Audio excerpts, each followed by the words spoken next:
ನಮಸ್ಕಾರ ವೀಕ್ಷಕರೇ, ಮುಕ್ತ ಸಂವಾದದ ನೇರ ಮಾತು ಕಾರ್ಯಕ್ರಮಕ್ಕೆ ಸ್ವಾಗತ. ಕೆಲವು ರಾಜಕಾರಣಿಗಳೇ ಹಾಗೆ ತಮ್ಮ ಹೇಳಿಕೆಗಳ ಮೂಲಕ, ತಮ್ಮ ಚಟುವಟಿಕೆಗಳ ಮೂಲಕ ಸದಾ ಸುದ್ದಿಯ ಕೇಂದ್ರ ಬಿಂದುವಲ್ಲಿರ್ತಾರೆ.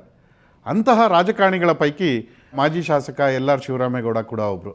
ಇವತ್ತು ಅವರು ನಮ್ಮ ಈ ವಾರದ ಅತಿಥಿ. ಬನ್ನಿ ಅವ್ರ ಜೊತೆ ಮಾತುಕತೆ ಶುರು ಮಾಡೋಣ. ನಮಸ್ಕಾರ ಶಿವರಾಮೇಗೌಡ್ರೆ. ನಮಸ್ಕಾರ. ಒಳ್ಳೆಯದ ಕೆಟ್ಟದ ಸುದ್ದಿಯಲ್ಲಿರಬೇಕು ಅನ್ನೋದು ನಿಮ್ಮ ಚಟನ ಗುಣನ?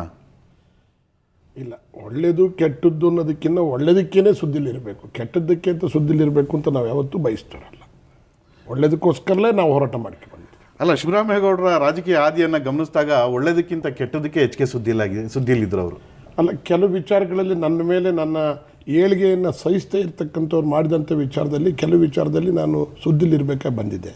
ಅದು ಬಿಟ್ಟರೆ ನಾನು ಸದಾ ಒಳ್ಳೆಯದಾಗಲಿ, ಜನಕ್ಕೆ ಒಳ್ಳೆಯದಾಗಲಿ, ನನ್ನ ನಂಬಿರೋರ್ಗೆ ಒಳ್ಳೆಯದಾಗಲಿ, ಸಮಾಜಕ್ಕೆ ಒಳ್ಳೆಯದಾಗಲಿ, ನಾವು ಹೋಗೋ ಬರ್ತಕ್ಕಂಥ ದಾರಿ ಒಳ್ಳೆಯದಾಗಿ ನಡಿಬೇಕು ಅಂತಕ್ಕಂಥ ಭಾವನೆ ಇರ್ತಕ್ಕಂಥದ್ದು. ಮೊನ್ನೆ ತಾವು ನಾಗಮಂಗಲದಲ್ಲೊಂದು ಬಹಿರಂಗ ಸಭೆ ಮಾಡಿದ್ರಿ, ಉದ್ಯೋಗ ಮೇಳ ಅನ್ನೋ ಹೆಸರಲ್ಲಿ. ಅದರಲ್ಲಿ ತಾವು ಒಂದು ಅದ್ಭುತವಾದ ಹೇಳಿಕೆಯನ್ನು ಕೊಟ್ರಿ. ಇಲ್ಲಿ ಕೆಲವರು ದುಡ್ಡನ್ನ ಮೂಟೆಯಲ್ಲಿ ತುಂಬ್ಕೊಂಡು ಬರ್ತಾರೆ, ಎದುರ್ಕೋಬೇಡಿ, ನಾನು ದುಡ್ಡು ತಗೊಬತ್ತೀನಿ, ಬೇರೆಯವ್ರಿಗಿಂತ ಒಂದು 10-15% ಜಾಸ್ತಿ ದುಡ್ಡೇ ಹಂಚ್ತೀನಿ, ನನ್ನ ಗೆಲ್ಸ್ ಕಳಿಸಿ ಅಂತ.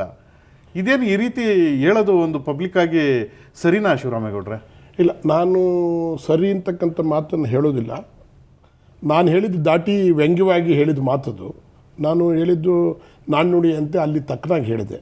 ಅಲ್ಲಿ ನಾನು ಭಾಷಣ ಮಾಡ್ತಕ್ಕಂಥ ಸಂದರ್ಭದಲ್ಲಿ ನಾನು ಸಹಿತ ಚುನಾವಣೆಯಲ್ಲಿ 7 ವರ್ಷದಿಂದ ಅಧಿಕಾರದಲ್ಲಿಲ್ಲ, ಮುಂದಕ್ಕೆ ಅಧಿಕಾರಕ್ಕೆ ಬರಬೇಕು, ನೀವೆಲ್ಲ ಆಶೀರ್ವಾದ ಮಾಡಬೇಕು ಅಂದಾಗ ಕೆಲವರು ಅಲ್ಲಿ ಮೂಟೆಗಟ್ಟಲೆ ದುಡ್ಡು ಬೇಕು ಸ್ವಾಮಿ ಅಂತ ಹೇಳಿದರು. ಅದಕ್ಕೆ ನಾನು ವ್ಯಂಗ್ಯವಾಗಿ ಬೇರೆಯವ್ರ ಮೂಟೆ ಏನ್ರಿ, ನಾವು ಚುನಾವಣೆ ಅಂದಮೇಲೆ ಎಲ್ಲರೂ ಮಾಡಲೇಬೇಕಾಗ್ತದೆ, ಆ ಚುನಾವಣೆಗೆ ತಕ್ಕನ ನಾನು ಮಾಡ್ತೀನಿ ಅಂತ ಹೇಳಿದ್ದೆ ಹೊರತು ಅದನ್ನು ಕೆಲವೊಂದು ತಿರುಚಿ ಮಾಧ್ಯಮದವರು ಸ್ವಲ್ಪ ಹೇಳಿರ್ತಕ್ಕಂಥದ್ದು ವಾಕ್ಯ.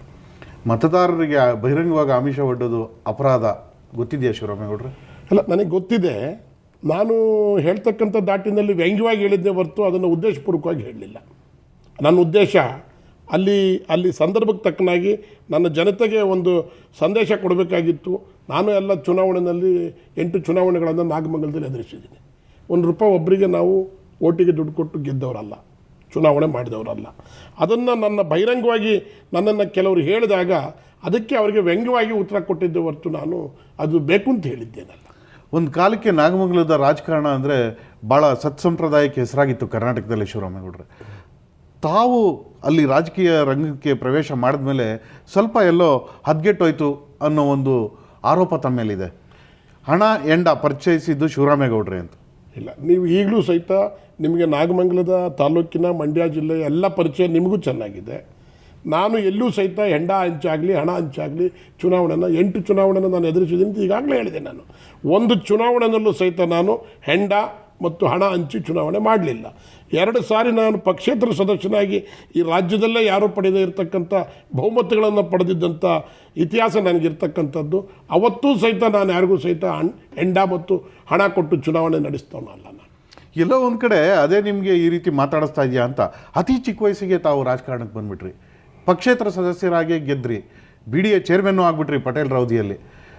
ಆ ನಂತರ ಅಧಿಕಾರ ಇಲ್ದಿರೋ ಆ ಫ್ರಸ್ಟ್ರೇಷನ್ನು ಎಲ್ಲೋ ಒಂದು ಕಡೆ, ಆಮೇಲೆ ಯಥೇಚ್ಛವಾಗಿ ಸಂಪಾದಿಸಿರೋ ಹಣ ನಿಮ್ಮನ್ನು ಆ ರೀತಿ ಮಾತಾಡಿಸ್ತಾ ಇದೆಯಾ ಅಂತ.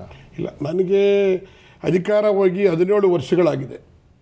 17 ವರ್ಷಗಳಿಂದ ನನಗೆ ನೀವು ಹೇಳಿದ ರೀತಿ ಯಾವುದೇ ಥರವಾದ ಫ್ರಸ್ಟ್ರೇಷನ್ನೂ ಆಗಿಲ್ಲ, ಅಥವಾ ಅಧಿಕಾರ ದುಡ್ಡು ಹಣದ ಮತದಲ್ಲಿ ನಾನು ಮೆರಿತನೂ ಇಲ್ಲ. ನನ್ನ ವ್ಯಾಪ್ತಿನಲ್ಲಿ ನಾನು ಚೆನ್ನಾಗಿದ್ದೀನಿ. ನಾನು ಬೇರೆಯವ್ರು ಬೆರಳು ಮಾಡಿ ತೋರಿಸ್ದಂಗೆ ನಾನು ಚೆನ್ನಾಗಿರೋದು ಒಂದು ಬೇರೆಯವ್ರಿಗೆ ಆಗದೇ ಇರ್ಬೋದೇನೋ, ಅದು ನಾನು ಒಪ್ತೀನಿ, ಇಲ್ಲ ಅಂತಲ್ಲ. ನಾನು ಚೆನ್ನಾಗಿ ಈಗ 17 ವರ್ಷ ಅಧಿಕಾರ ಹೋದಾಗ ಕೆಲವರು ಈಚೆಗೆ ಬರೋದಿಲ್ಲ, ಕೆಲವರು ಕಣ್ಣಿಗೆ ಕಾಣೋದಿಲ್ಲ. ನಾವು ನಮ್ಮದೇ ಆಗಿರ್ತಕ್ಕಂಥ ಈಗ ನಾನು ಅಧಿಕಾರ ಹೋದ ಮೇಲೆ ನಾನು ಕೈ ಕಟ್ಕೊಂಡು ಕೂತ್ಕೊಳ್ಳಿಲ್ಲ. ಇವತ್ತು ನನ್ನ ಕೈಲಾಗ್ತಕ್ಕಂಥ ಜನಸೇವೆ ಮಾಡ್ತೀನಿ. ಉಳಿಕೆದು ನನ್ನ ಬಿಸ್ನೆಸ್ ಆಗಿರ್ತಕ್ಕಂಥ ಎಜುಕೇಷನ್ 7,000 ಜನ ವಿದ್ಯಾರ್ಥಿಗಳು ಇವತ್ತು ನನ್ನ ಶಾಲೆಗಳಲ್ಲಿ, ಪ್ರತಿಷ್ಠಿತ ಶಾಲೆಗಳು, 50 ವರ್ಷಗಳಲ್ಲಿ ಮಾಡಿರ್ತಕ್ಕಂಥ ಶಾಲೆಗಳಿಗೆ ಈ ಊರಿನಲ್ಲಿ ಏನು ಹೆಸರಿದೆಯೋ 10 ವರ್ಷಗಳಲ್ಲಿ ಮಾಡಿರ್ತಕ್ಕಂಥ ನನ್ನ ಶಾಲೆಗಳಿಗೆ ರಾಯಲ್ ಕಾನ್ಕಾರ್ಡ್ ಶಿವರಾಮೇಗೌಡರದು ರಾಯಲ್ ಕಾನ್ಕಾರ್ಡ್ ಇಂಟರ್ನ್ಯಾಷನಲ್ ಸ್ಕೂಲ್ ಅಂತ ಹೇಳಿದರೆ ಓಡೆ ಬಂದು ಅರ್ಜಿ ಆಗ್ತಕ್ಕಂಥ ಒಂದು ಮಟ್ಟಕ್ಕೆ ಇವತ್ತು ನಾನು ವಿದ್ಯಾಸಂಸ್ಥೆಗಳನ್ನ ತಯಾರು ಮಾಡಿದ್ದೀನಿ. ನನಗೆ ಅದೊಂದು ಹೆಮ್ಮೆ ಇದೆ. ಶಿವರಾಮೇಗೌಡರು, ನೀವು ಹೇಳಿದ ಮಾತು ಒಪ್ತೀನಿ. ನೀವು ವಿದ್ಯಾಸಂಸ್ಥೆಗಳನ್ನು ನಡೆಸುವಲ್ಲಿ ತೋರಿಸುವ ಅಚ್ಚುಕಟ್ಟತನವನ್ನು ನಿಮ್ಮ ರಾಜಕಾರಣದಲ್ಲಿ ತೋರಿಸ್ತಾ ಇಲ್ಲ ನೀವು ಅಂತ. ಇಲ್ಲ, ನೀವು ಹೇಳ್ದಂಗೆ ಒಂದು ಮಾತನ್ನು ನಾನು ಈ ಸಂದರ್ಭದಲ್ಲಿ ಸ್ಪಷ್ಟ ಮಾಡ್ತೀನಿ. ಚಿಕ್ಕ ವಯಸ್ಸಿನಲ್ಲಿ ಅಧಿಕಾರಕ್ಕೆ ಬಂದಿದ್ದು ನಂದು ಒಂದು ಲೋಪ. ನನ್ನ ಮೇಲೆ ಎಲ್ಲರೂ ಕಣ್ಣು ಬಿಡಲಿಕ್ಕೆ. ನಾನು ಚೆನ್ನಾಗಿರೋದೆ, ನಾನು ನಿಘಂಟಾಗಿರೋದೆ, ನಾನು ಆನಂದವಾಗಿರೋದನ್ನೇ ಸಹಿಸ್ತಾ ಇರ್ತಕ್ಕಂಥ ಒಂದು ಕೂಟ. ಇವೆರಡರ ಮಧ್ಯೆ ಬಳಲಿದ್ದೀನಿ ರಾಜಕೀಯವಾಗಿ. ಆದರೆ ನಾನೇನು ಭಾಳ ಅದರಿಂದ ಧೃತಿಗೆಟ್ಟು ನಾನೇನು ಮಾಡಬಾರ್ದೇನು ಮಾಡಲಿಕ್ಕೆ ಹೋಗಿಲ್ಲ.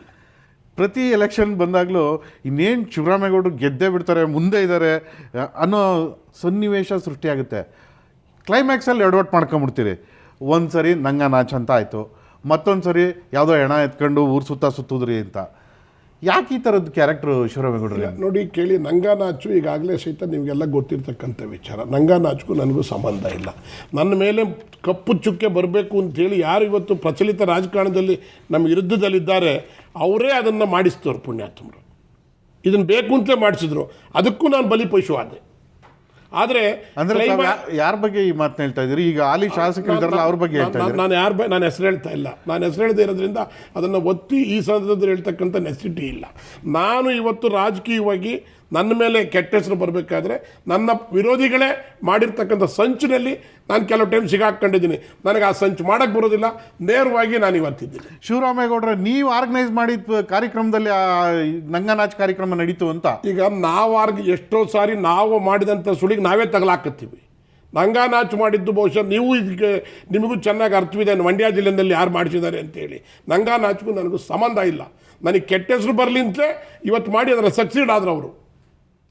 ಬಟ್ ನೀವು ಅದಕ್ಕೆ ಸರಿಯಾಗಿ ಜನರಿಗೆ ಮನವರಿಕೆ ಮಾಡಿಕೊಡೋದ್ರಲ್ಲಿ ಜನರಿಗೆ ಮನವರಿಕೆ ಮಾಡಿಕೊಡೋದ್ರಲ್ಲಿ ಅದು ಇಮಿಡಿಯೇಟಾಗಿ ಇಡೀ ಆಲ್ ಇಂಡಿಯಾ ಪ್ರೆಸ್ವರೆಗೂ ಸಹಿತ ತೆಗೆದುಕೊಂಡು ಹೋದ್ರು ಲಕ್ಷಾಂತರ ರೂಪಾಯಿ ಖರ್ಚು ಮಾಡಿ.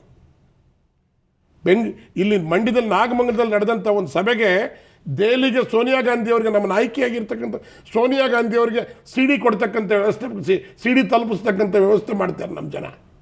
ಅದರೊಳಗೆ ನಮ್ಮಲ್ಲೇ ಇದ್ದವರು ಕೈ ಜೋಡಿಸಿ ಹೊರಗಡೆಯವರಿಗೆ ಮಾಡಿದಂಥ ಪಾಪದ ಕೆಲಸ ಅದು. ನಂಗಾನಾಚಿಗೆ ಶಿವರಾಮೇಗೌಡರು ಮಾಡಿಸಿದ್ರೆ ಏನು ಅಂತಕ್ಕಂಥ ಕೆಟ್ಟ ಹೆಸರು ಬಂತು. ಅದಕ್ಕೂ ನನಗೂ ಸಂಬಂಧ ಇಲ್ಲ. ನೀವು ಹೇಳ್ತಾ ಇರೋದು ನಿಮ್ಮ ಜೊತೆಗಿದ್ದವ್ರೆ ನಿಮ್ಮ ಬೆನ್ನಿಗೆ ಚೂರಿ ಹಾಕಿದ್ರು. ಕೆಲವು ಟೈಮ್ ಗೊತ್ತಲ್ಲ, ವಿಶ್ವಾಸದಲ್ಲಿ ಎಷ್ಟೋ ಜನ ಹಾಕ್ತಾರೆ, ಅದರಲ್ಲಿ ನಾನು ಹಾಕ್ಸ್ಕೊಂಡಿದ್ದೀನಿ. ಶಿವರಾಮೇಗೌಡರೆ, ನಿಮ್ಮ ಜೊತೆ ಇನ್ನೊಂದಷ್ಟು ಮಾತುಕತೆ ಮುಂದುವರಿಸ್ತೀನಿ. ಈಗ ಒಂದು ಚಿಕ್ಕ ಬ್ರೇಕ್ ತಗೊಳ್ಳೋಣ. ಈಗ ಒಂದು ಬ್ರೇಕ್.